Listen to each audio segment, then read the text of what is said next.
Hey everyone, just going to show you the results from the FLIRDuoR, the camera which has both a visible spectrum camera and a thermal infrared. You recall we only have one of them, which is mounted on the rig, but as it spun around and we extracted images from the video, you can see that all of the cameras were in fact aligned. So pretty good results for one camera that is slightly lower quality than the GoPros. We do a much better job with the 5 GoPros, and we'll do that later. But still very nice to see that we have good alignment, and you can see even from the sparse cloud how well the the results are. Now what I'm going to do is remove the cameras so that they don't obscure our view, and then show you what the dense cloud looks like. Then you can see pretty good. There is some sort of irregularity and fuzziness over in the corners. There's the shadow, there are the posts, and there's the black part of the ring, the white part of the ring. I've trimmed it away a bit. Really pretty good. I'm going to now switch to the textured, which is just so that we as humans can see what's going on, even though I don't think that the textured model is of much use to us, except for getting a sense of how well it worked. It takes a little while to generate the texture, so I'm going to pause while it's doing that, and come back. Okay, so here's the texture. It's been generated, and I think you can see how impressive it is, given that it's just a single camera. Let's zoom in a bit, and look at that.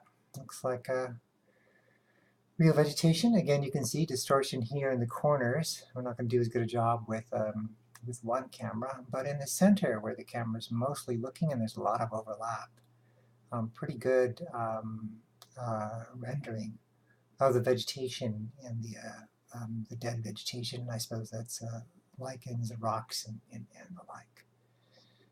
So now, of course, the goal was to overlay that with the thermal information and get a sense of, for example, when you do a flux of this ring here, it's carbon dioxide, which is being sequestered by the vegetation, but the vegetation is very sparse, and there are different species, and there's a lot of heterogeneity in there, and if you're trying to scale up, it'd be nice to see what that looks like. So I'm now going to switch to the thermal and take a look at that. And then there it is. Now that's the sparse cloud. And we'll show you the cameras. And as you can see, when we turn the cameras on, that it was not able to align all of the cameras. I spent hours and hours and hours. I should have been writing a grant proposal rather than doing this, but I really wanted this to put in the grant proposal, so I allowed myself to keep playing. But keep in mind that the camera is only something like 640 by 120 pixels, so incredibly low resolution. And of course, each pixel is a thermal sensor, so it's not a light sensor, but well, it's a thermal infrared light sensor. And piecing it together is not that easy.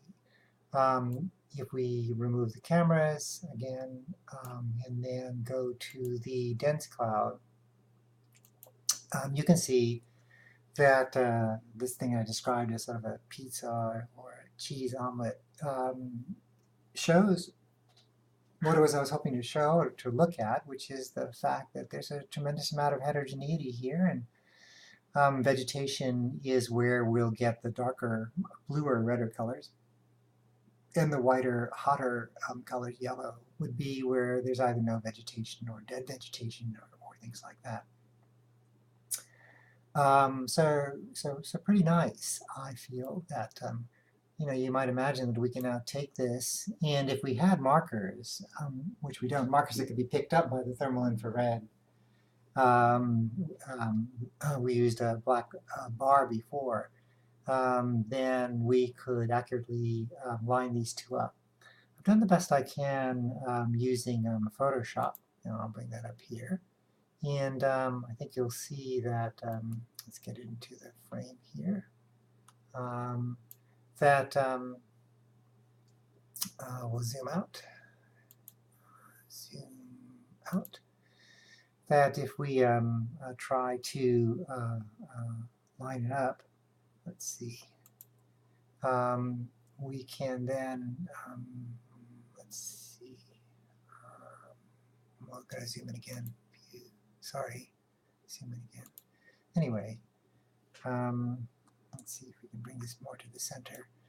You can see that the lining it up would be the idea, and we could eventually see, so for example, there's a clump of vegetation here, there's a small clump there, and a slightly larger clump there, there's some vegetation over there, some vegetation up here, and now as we zoom out, you can see that lines up pretty well. There's some vegetation there, there's a medium-sized clump and a small clump, there's some vegetation there. And the idea would be that, we could go from this kind of picture to this kind of picture, where we're seeing where the majority of the physiological activity is, at least as measured by temperature. And so, like, for example, here, you can see that it does a pretty good job of capturing it. So I'm very excited about this. It's taken a while before we've gotten here, and there's a lot more work in terms of doing cleaner analyses than this. But great job, everybody. This is pretty exciting stuff, in my opinion. All right, everyone. See you later.